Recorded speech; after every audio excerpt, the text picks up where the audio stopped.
Saema Podcast, o seu canal de informação e notícias.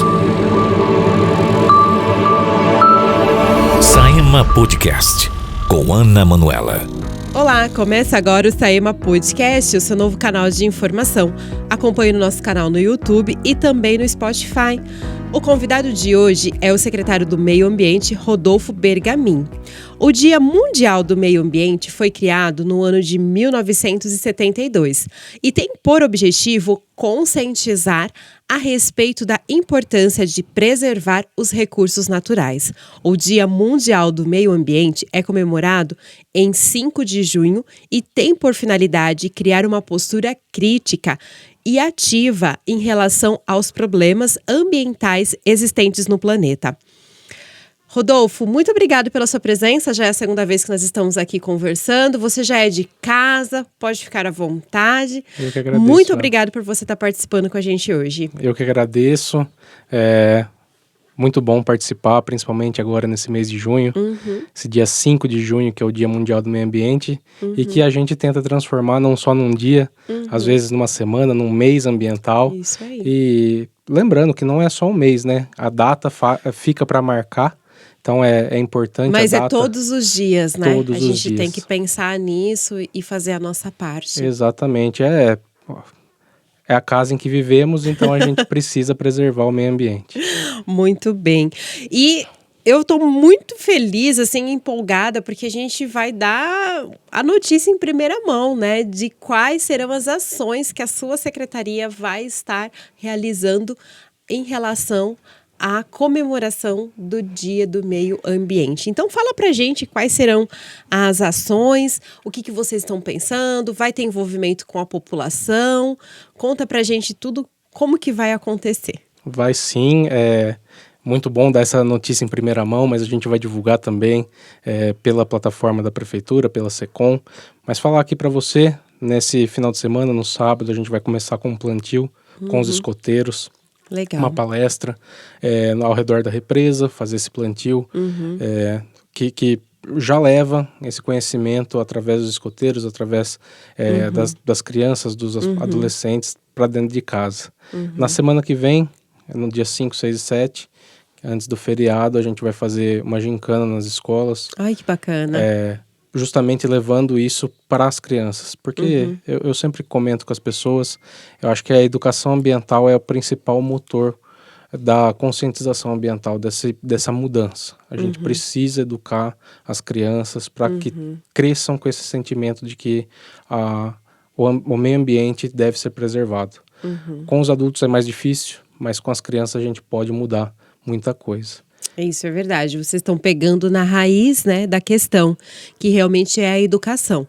A educação transforma, né, não tem dúvidas disso, né, e começar com criança, pegar um clube de serviço, que nem o escoteiro, realmente assim, eles vão Propagar. multiplicar, né? Exato. Isso, multiplicar esse conhecimento para outras pessoas, vai levar para dentro de casa muitas ações, muitas coisas que os pais não têm conhecimento ou têm conhecimento, mas ao longo dos anos acabou se esquecendo. E foi aquilo que você falou, são ações que não devem ser realizadas apenas no Dia Mundial, né? Esse dia, ele vem realmente com essa proposta, né, de mostrar para as pessoas, né, o que é o meio ambiente, de você ter uma visão crítica sobre o meio ambiente, porque às vezes as pessoas não estão, né, não estão nem aí, não tem nem consciência, né? Por que preservar? E você falou uma frase, não foi nem bem uma frase, né? Mas foi algumas palavras, né? É o meio em que você vive, é a sua casa, né? Então, o meio ambiente é a sua casa, você tem que cuidar, né? Exato. Quais que são as dicas que você pode dar aqui para as pessoas que estão nos ouvindo, dicas simples do dia a dia que ela pode fazer para preservar o meio ambiente, para ela se sentir parte deste movimento?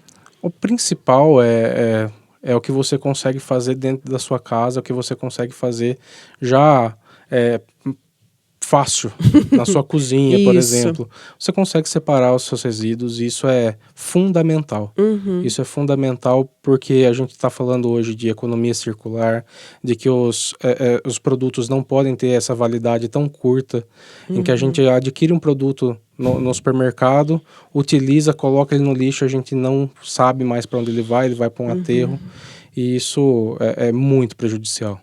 Então, o tanto de plástico que é consumido Sim. é muito fora E a do decomposição do plástico, assim, não é uma decomposição que você consegue fazer de uma hora para outra, né? É bem complexo. Quando você joga ela de uma forma, descarta de uma forma errada, o plástico ela demora anos para se decompor. Exato. Então, hoje, Araras coloca seu resíduo de uma forma ambientalmente adequada, que é num aterro sanitário.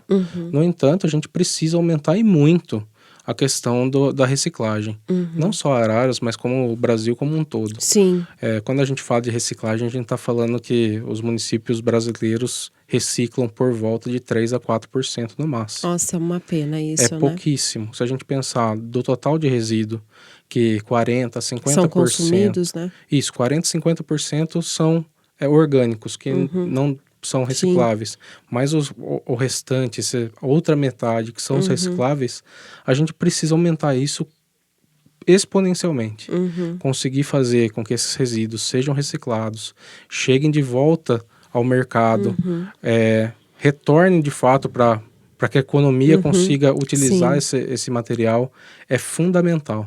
Então, você dentro da sua casa consegue já separar esses resíduos e entregar para o poder público para fazer essa separação corretamente. Eu acho que esse é o principal ponto que as pessoas podem nos ajudar.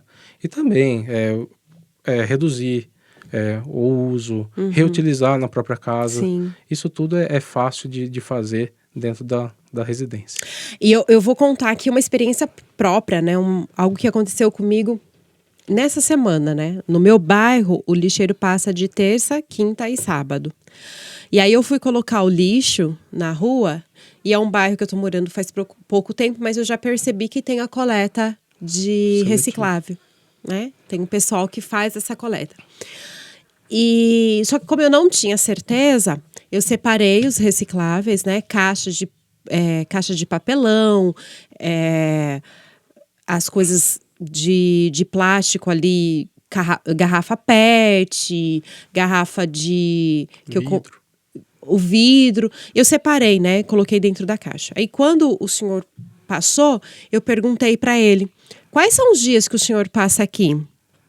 Ele falou assim, eu passo os dias que o lixeiro passa também, né? Falei assim, então eu vou deixar já separadinho para o senhor. Aí ele falou assim, não, pode deixar que eu abro aqui e eu pego. Eu falei assim, não, eu vou separar, sabendo disso, né? Eu vou deixar tudo separado para quando você passar aqui, realmente deixar o lixo orgânico e os lixos recicláveis. Então, são atitudes que às vezes a gente acha que eles que vão fazer lá, tal. Mas é uma responsabilidade nossa, né? Então, se cada um realmente ter essa consciência, né, de quando for jogar algo no lixo, bom, esse lixo é reciclável, então eu não preciso misturar com o orgânico, né? E são medidas simples, né? E você pode também, dentro da sua casa, fazer essa coleta, levar em pontos e gerar dinheiro para sua própria casa, né? Para sua própria economia. Né? Então você pode ali juntar latinhas, você pode juntar o plástico, às vezes produtos que são eletrônicos, né? Você não sabe como descartar. Claro que a prefeitura, a gente pode falar isso também, que a prefeitura tem os pontos, né? Os ecos-pontos, né? Para desfazer esse descarte corretamente, né? Isso, as pilhas e baterias, eletrônicos, a gente costuma receber em pontos de entrega voluntária, que são os PEVs. Um dos PEVs é o próprio Departamento de Meio Ambiente ou a Secretaria de Meio Ambiente e Agricultura, que é na casa do agricultor. A gente recebe esse material e dá o destino adequado para ele. Mas isso tudo começa com a pessoa dentro de casa, tendo esse entendimento. É óbvio, o necessário para aumentar isso da questão da reciclagem é a triagem desse material. E a triagem fica muito mais fácil se esse material estiver separado. Sim. Então, a gente pede para a população, porque a separação começa dentro de casa. Sim. Então, a triagem começa você separando esse resíduo. Então, isso é o principal na questão de reciclagem de resíduos sólidos, que eu considero hoje ser um dos maiores problemas do Brasil como um todo. Apesar de que o Brasil é um país muito amplo, que a gente tem espaço para fazer aterro sanitário, a gente já tem que pensar aí para um futuro, e isso já está vindo até com uma questão de outros países, em como reutilizar esses resíduos. Muito bem, muito bacana, né? Então você que está nos acompanhando hoje no Saema Podcast, nós estamos conversando aqui com o secretário do Meio Ambiente, o Rodolfo Bergamin. E nessa primeira etapa aqui da nossa entrevista, nós estamos falando sobre o Dia Mundial do Meio Ambiente, que foi criado lá no ano de 1972 e tem como objetivo conscientizar a respeito da importância de preservar os nossos recursos naturais. E também tem a finalidade de criar uma postura crítica e ativa em relação aos problemas ambientais existentes no planeta. Então, é algo que afeta não só a mim, mas afeta todo mundo, né? Afeta o planeta. Então, a complexidade desse dia é muito grande. Então, realmente, fazer ações, entender sobre isso é algo muito importante. Vocês estão com toda uma programação para comemorar esse dia, né? E uma programação muito educacional, levando, né, as crianças, indo até as crianças, né? Levando essa conscientização, levando as crianças na represa para ensinar, para mostrar. Isso é muito bacana. Como que vai ser essa ida até a represa? O que vocês vão fazer lá? E qual será a represa, né? Porque a gente tem várias represas aqui no município. Vai ser na Hermínio Metto, vai ser um trabalho na represa Hermínio Metto. O próprio pessoal dos escoteiros vão até o local. A gente vai fazer o hasteamento à bandeira, um processo que eles já fazem todo sábado. Qual vai ser o horário? Desculpa. Vai ser das 9 às 11. Legal. E após esse hasteamento, após essa primeira etapa, a gente vai fazer uma roda de conversa, vamos explicar a questão do que são áreas de preservação permanente, qual a interação entre a preservação ambiental dessas áreas com árvores, áreas arborizadas, com a questão do meio, do ciclo hidrológico mesmo, né, dessas águas, o que essas águas representam para Araras. Ali é o principal manancial de abastecimento público de Araras, e a gente tem que preservar aquele manancial. Araras está quase chegando e englobando de fato aquele manancial, e a gente tem que preservar ele o máximo possível. E fala pra gente o que isso representa, né? Qual que será a resposta que vocês vai dar para essas crianças? E fala aqui pra gente, para quem está nos ouvindo, entender a complexidade desses mananciais. Então, Araras hoje não tem um problema de abastecimento na questão de captação. Sim. Araras tem represas com grande reservação de água, e hoje Araras tem alguns problemas pontuais de distribuição. No entanto, eles estão sendo solucionados pelo Saema. Estou em contato direto com o presidente Martini, e até a questão da obra do Sabás vem de encontro com essa questão de distribuição. E na questão da preservação, aí entra um apoio tanto do Saema quanto do meio ambiente, e essa preservação é justamente evitar com que haja efeito de borda, haja ocupação, haja interação entre o homem ou aqueles que não querem preservar de fato esse manancial e estão naquele local. Então, se a pessoa estiver ali próximo, fazendo um churrasco, fazendo alguma coisa, pode acarretar numa contaminação e que vai ser muito prejudicial para toda uma população.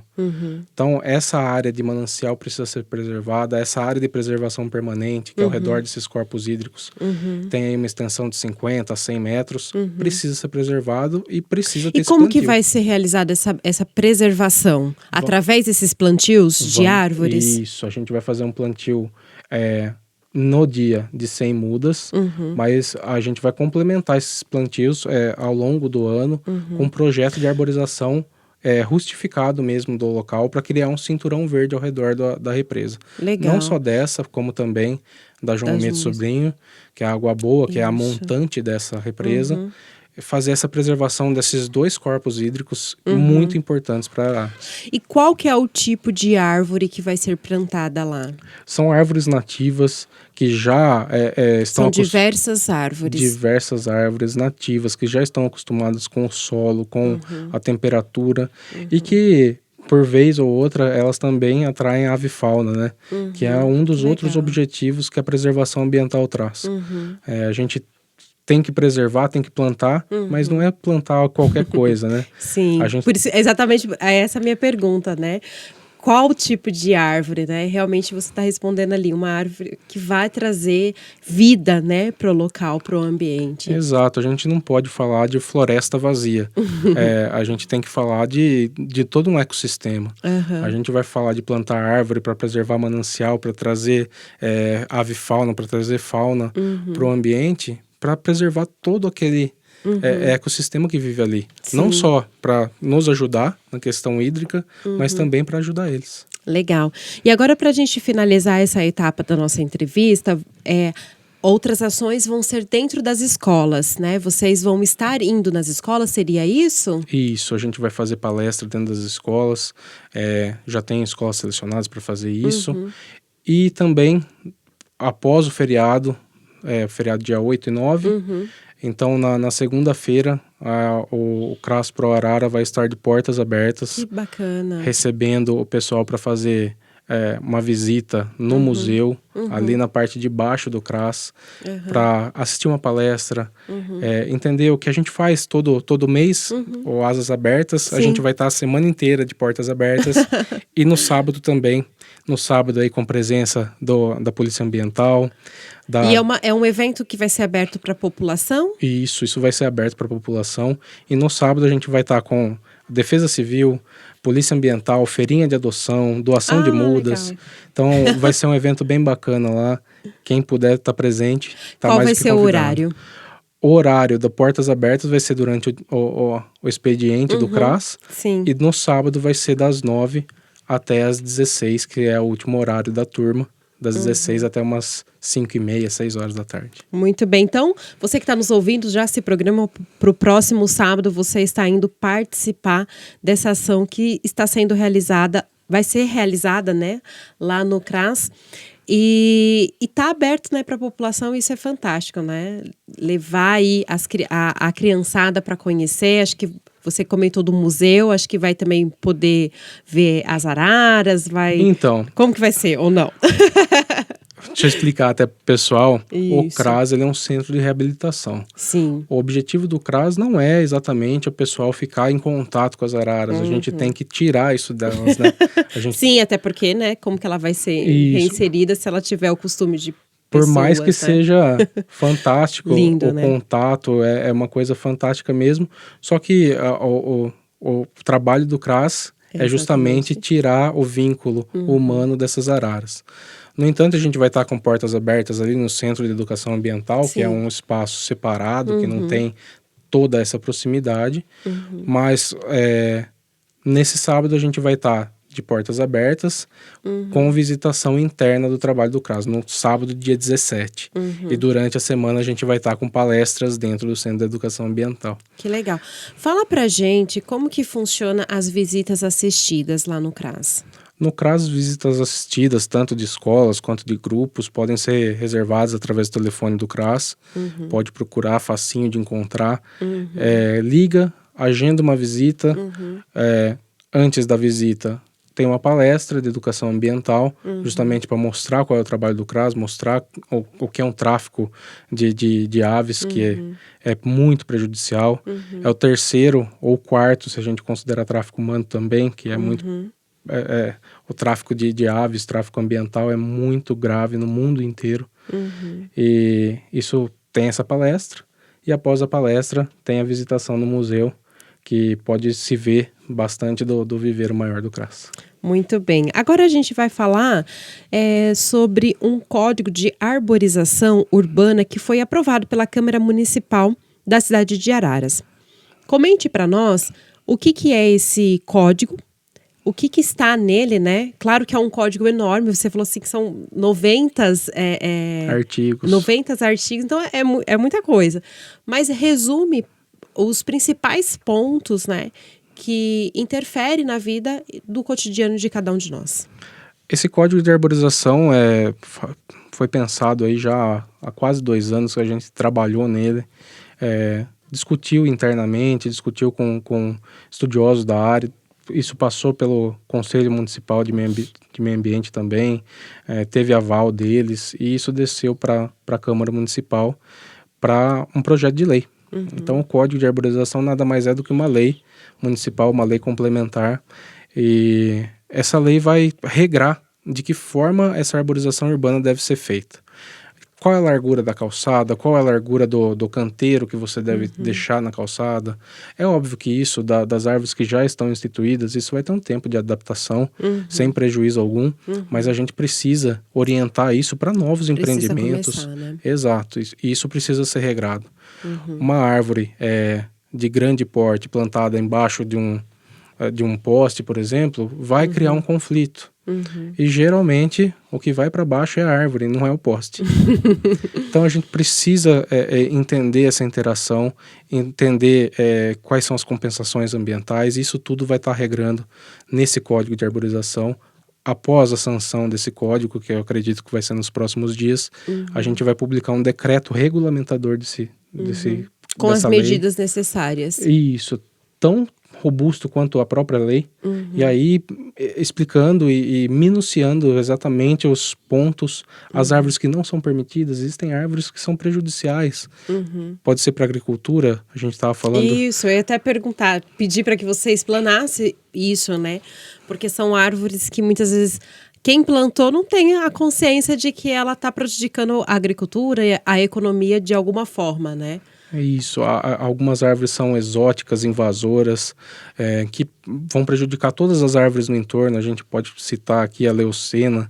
Você plantar uma leucena, de repente você vai estar matando diversas outras, ela não serve de alimento para a avifauna do local. Então você precisa plantar árvores que vão ser benéficas para a população e para o meio ambiente.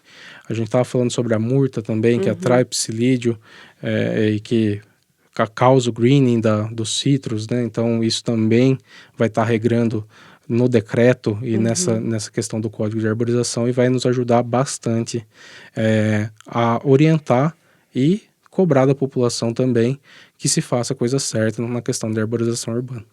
E quais são as árvores assim que realmente podem ser plantadas em frente, né, das residências?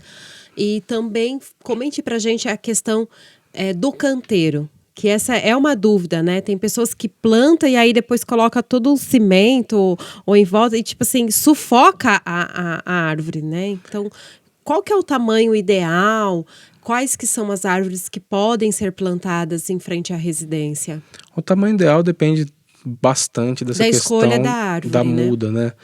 Porém, a gente deixou um tamanho de largura de 90 centímetros, que é um tamanho bem adequado para diversos mudas de árvore.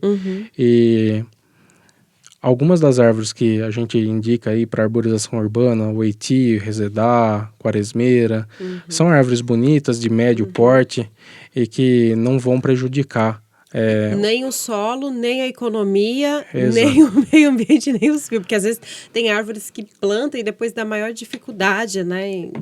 Cresce demais. Né? Exato, e isso precisa ser entendido, quais árvores devem ser plantadas em quais locais. Óbvio que uma árvore de grande porte, onde não tem um fio de energia elétrica passando, é muito bem-vinda. Todo mundo quer parar embaixo de uma sombra, né? Mas tem que ter um regramento, tem que ter técnica, tem que ter orientação para que a população faça o certo e a prefeitura também. Isso. Você comentou que vai ter um período de adequação, né, para que cada pessoa possa se adequar. Como que vocês vão fazer essa divulgação para as pessoas que elas vai ter uma fiscalização ou vocês vão fazer um trabalho mais pontual? Como que vai ser esse trabalho da secretaria? Que eu imagino que vai ser um trabalho bem complexo, né? Porque, assim, a cidade de Araras é uma cidade arborizada, né? Eu acredito que seja, né? Comparado com outras cidades ao redor do município, né? É uma cidade que tem muitas árvores, principalmente plantada em frente às residências. Araras é uma cidade de fato arborizada, a gente quer aumentar isso. O Código de Arborização ele serve bastante para regrar novos empreendimentos, para que a gente consiga que esse loteador se adeque a essa lei que já vai estar aprovada. É óbvio que aquelas casas e aquelas árvores que estão já plantadas, a gente vai fazer um trabalho de divulgação, de Conscientização também, né? Porque a conscientização, pessoa nem sabe exato. o mal que ela deve estar causando, E né? um Não tem nem trabalho pontual. consciência. Às vezes a pessoa pede para fazer uma poda, a gente já orienta, ó, além da poda, o ideal é adequar o canteiro. Então a gente já vai orientando o que ela vai precisar fazer para adequar de fato tanto o canteiro quanto a questão da copa e a calçada, porque tudo isso tem que conviver em harmonia. A gente não pode ter uma árvore atrapalhando, por exemplo, uma passagem de pedestres ou de um cadeirante, por exemplo. Poxa vida, a gente vai colocar em risco uma pessoa para ela passar na rua por causa da árvore.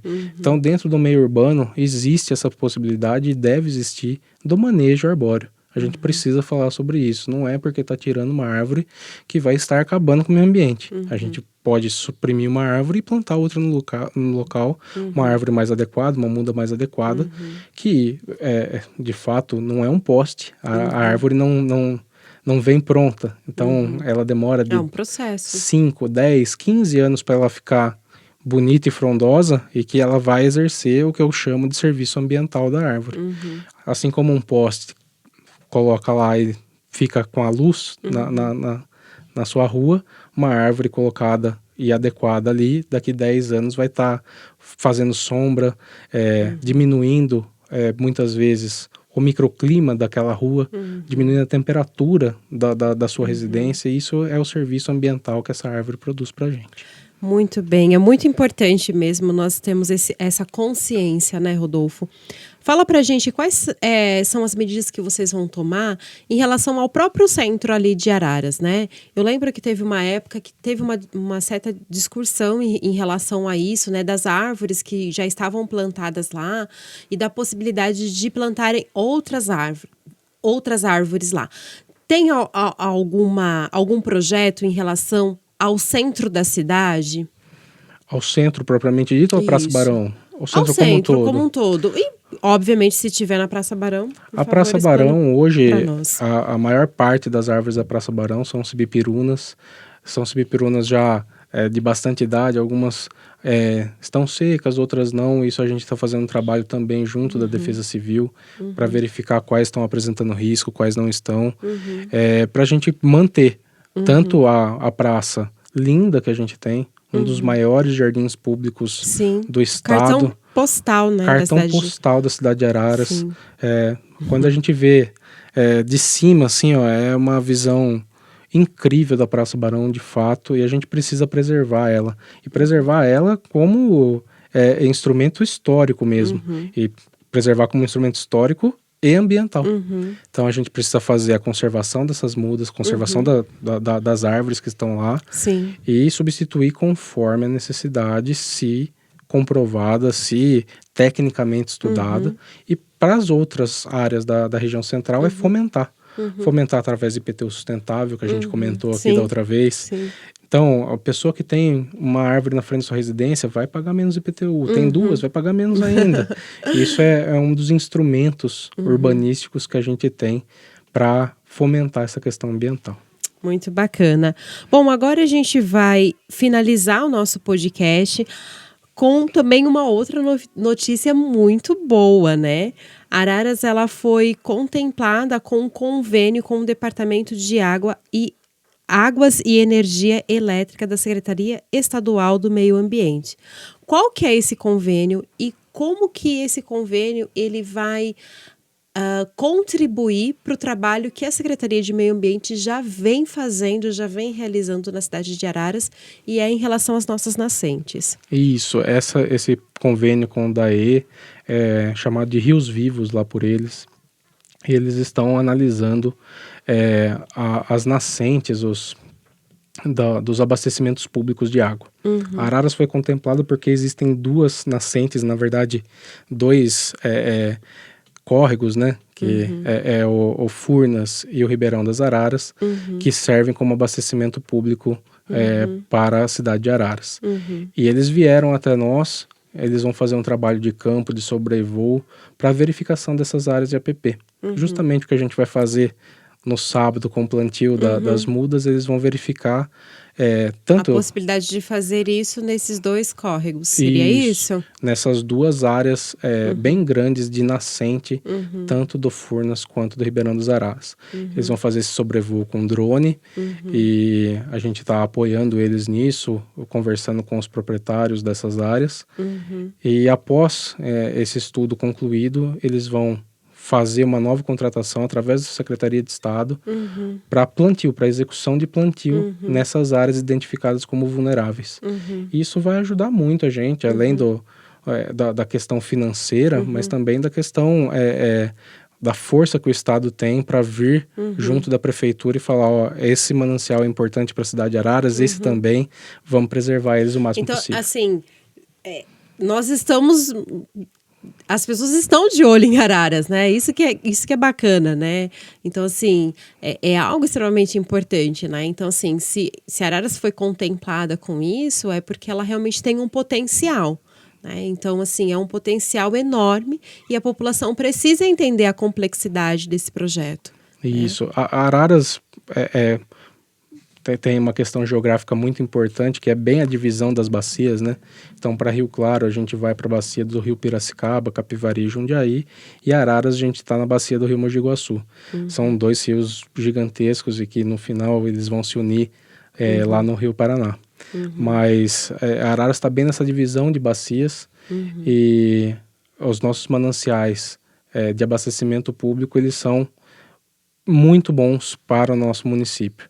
Então, a união de forças do Estado mais do município nessa questão de preservação desses mananciais é o essencial para a gente ter êxito. Muito bem. Bom, nós estamos finalizando, né, o Saima Podcast dessa semana. Agradeço você que nos acompanhou. E, Rodolfo, deixo para você aí as suas considerações finais.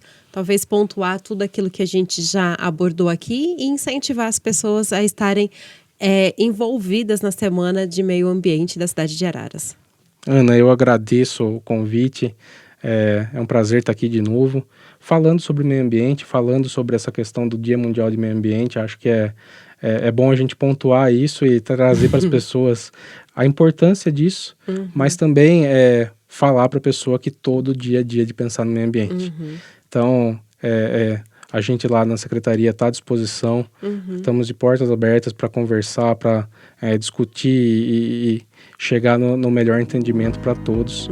E agradeço também ao Saema pela oportunidade aqui no podcast. Muito bem. E eu espero você no nosso próximo episódio.